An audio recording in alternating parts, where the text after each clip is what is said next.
So ayun po what's up sa inyo? Ngayon nga lang po ulit ako nag-vlog dahil na-busy ako sa school kasi nga nagpasok ka na nung August and sabi ko weekly vlogs pero sabi ko ganyan. Ulit.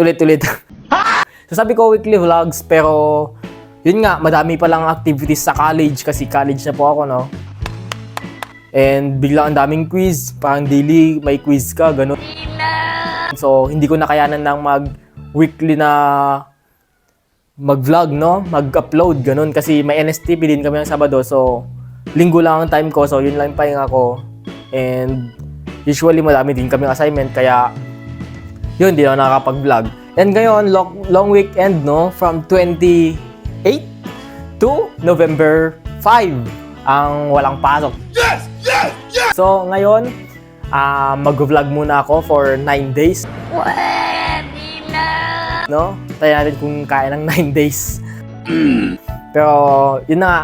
So, ang gagawin natin ngayon ay dragon fruit shake kasi na-inspire ako dito sa video na to. Yan, nakikita nyo ba yan? Yan, yung video na yan, na-inspire ko dyan. And, tara, gawin natin, So, let's go. So, yun, unbox na natin tong blender natin gagamitin para sa paggawa ng dragon fruit na shake, And ito nga pala, nabili ko to sa TikTok. Wait lang, on ko lang to guys kasi medyo madilim dito eh. A few moments later. Boom! Yan! Maliwanag na. So unbox natin tong nabili nating blender, sa TikTok. 3 types daw siya ng Paano masabi? Pwede pang meat, pwede pang fruit, or hindi natin alam. Tignan lang natin, Okay, mayroon ng mic. Okay, ang mic. So, yan. Wait lang. Kailangan pala ng kutsilyo dito, guys. Kuha lang ako. A few inches later. Ito na ang kutsilyo. Kutsilyo. Ginagawa mo! So, paano bubuksan? Dito. Yan, dito kayo. Yan ako. So, mayroong ganito siya, guys. Ito, bam, ganyan, Ito yata yung pang meat, ganun. Or ito yung pang onion, ganun yata yan. Hindi ko alam. Pero ito yata yung sa sa meat, ganun. Pork, pang ground, ang ground, gago. Gago! So, yan, Ito yung, ba to? Simplas pala ang ito ng brand ito, guys, So, try natin kung maganda siya. Gunggong! Yan, tapos ito yung kanyang pang blender na pang fruit, ganun, pang shake, ganun.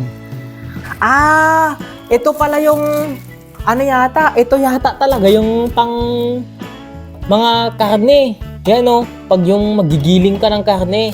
So, ito yung pang sa sibuyas, bawang, ganun, ginger, ano ba yung ginger? Luya, ganun. Sa to, yun pang ganun pala to. So kahit daw may ice, may malalaking ice, kaya niya yata. Try natin. Masubukan talaga kung kaya niya talaga ang ice dahil shake ang gagawin natin. Siyempre, kailangan ng ice. So ngayon, tara na sa kusina at gagawa tayo ng shake. Let's go! So, andito tayo sa kusina, guys. And ito na pala yung mga gagamitin nating ingredients sa ating dragon fruit shake. So, hatiin natin tong dragon fruit. Dragon fruit na pala na to ay nabili ko lang sa gilid-gilid dyan kanina, Pwede nga! So, hatiin natin, kasi syempre kailangan hatiin yan. Hatiin natin tong dragon fruit na nabili natin dyan sa gilid, Tingnan natin kung okay ba. Kasi wala din mahanap si mama ko na dragon fruit Pabili ako sa palengke pero wala siyang nabili. Masarap ang dragon fruit nila, kita niyo yan? So, isa lang ba ang gagamitin natin? Gamitin natin lahat, para walang sayang. Kasi kung hindi ko gagawin to, syempre, masasayang to. Pa-jab-jab lang muna. Mga tambak dito. Gawin na nating shake lahat. Sakang liit lang, Sobrang liit, Gawin na nating shake lahat. Maganda yung loob niya, Colorful na colorful. Sana all. Di ko alam kung matamis kasi hindi ko pa natitikman kung matamis So, kunin ko lang nga pala yung ice na nakalimutan ko yung ice. Wow naman! O basta dagdagan niya yung ice kasi kailangan pala yung ice dun sa freezer yung ice. So, kunin ko lang guys. One eternity later. So, ito na yung ice guys, no? Siyempre, kailangan natin tong pukpukin para... Siyempre, hindi niya naman kaya ng buong ganito naman yan. Siyempre, kailangan pa din pukpukin. Paano masabi? No? Para lumiit yung ice. So, pukpukin na natin guys. So, yan, durog na, no? Ilagay ko siya sa plato. So, meron na tayong ice. So, gawa na tayo ng dragon fruit shake. So, ilalagay natin tong dragon fruit, guys.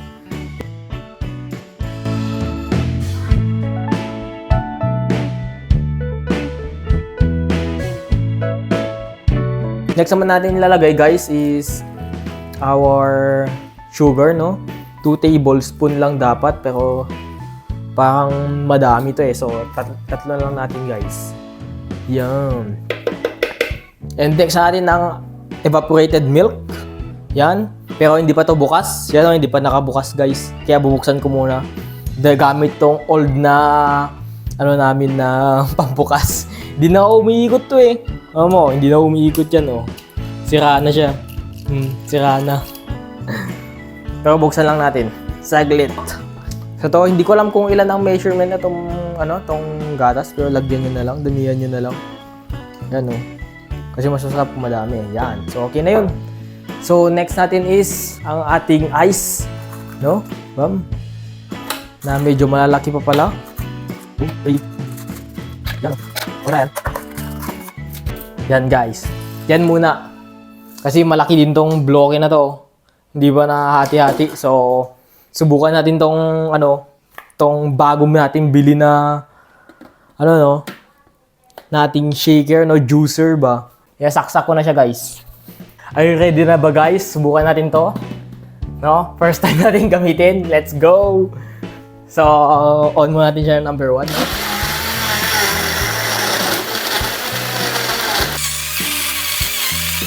Tignan ko kung okay na ba siya.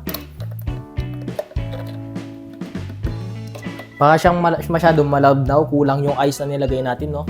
Lagyan natin siya ng ice, guys, no? Nagbuo-buo tong isang ice eh, so sana kaya niya to. Ayan, tignan natin. Sana kaya niya. So try natin ulit, no? Let's go. So guys, naitapon yung shake na ating ginawa. Dahil hindi ko alam na nabubuksan pala yung baba nito dito. So yan, nabubuksan yan. So ito, nabubuksan pala to. Kung nakikita nyo, yan o. Nabubuksan siya ng ganyan o. Wait lang, humigpit eh. Ayan o. Nabubuksan siya ng ganyan. So hindi ko alam na nabubuksan pala dito. Dahil nga first time ko gumamit ng blender. Yan. Blender or juicer. Yan o, nabubuksan pala siya. So ngayon, naitapon lahat ng ginawa nating shake. So wala tayong shake na natira, naitapon lahat. Pagka ganun ko kasi, ba't may naglilik, sabi ko. Sabi ko, ba't may tumutulo dito? Ba't may lumalawas na bitak ba? Ganun ko. So pagka ganun ko, naitapon lahat. Tapos tignan ko, nabubuksan pala siya, na bubuksan yung baba niya dyan. Hindi pala nabitak, hindi na crack, ganun, wala. Pero, yun nga, dahil nabuksan, no, na ganun, yun, tanggal lahat, naitapon lahat nung ginawa ating shake. So, okay lang yan, lesson learned, no. Hindi naman natin alam na, na ganun pala yun, no.